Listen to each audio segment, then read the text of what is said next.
escalate in Manipur after the incidents of rocket firing, killing at least one civilian on Friday. On Saturday morning, also tension continues. All of Friday night, there were intermittent firing that were heard in various districts of Manipur. Imphal continued to remain tense, even as both Kuki and Meitei groups blame each other for the escalating violence. Now, in the latest, what we are told is that a fresh round of attack happened in Nungchapi and Rashidpur areas, resulting in casualties on both sides.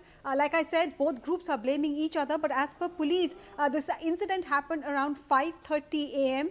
And this was from the Molijol area where the attack happened towards the Nungchapi village in Jiribam. 4 Kuki militants is what we are told have been neutralized, but there are casualties on the Meitei side as well. The numbers are still developing. The Manipur police is keeping a close eye.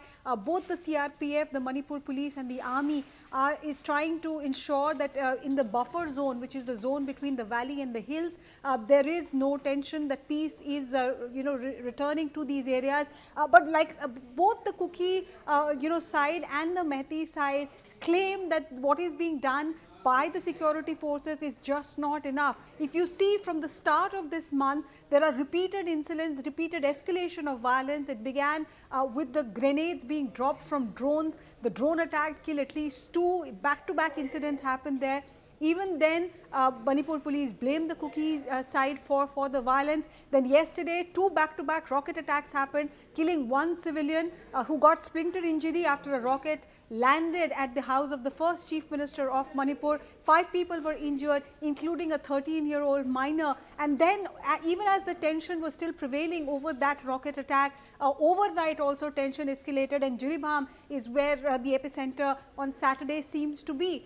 There are helicopter-based surveillance launched by the Manipur police. Again, the Kuki side alleges that, in the name of helicopter surveillance, aerial dropping of bombs are happening on the Kuki hamlets. There are allegations against the Meitei side. The Meiteis are also blaming the Kukis. Overall, there seems to be some kind of an acceptance that unless both sides get down to the talking table, there will be no reduction in this violence. And with each day, with each loss of life, there is further tension on ground, both in Imphal and in the hills of Manipur.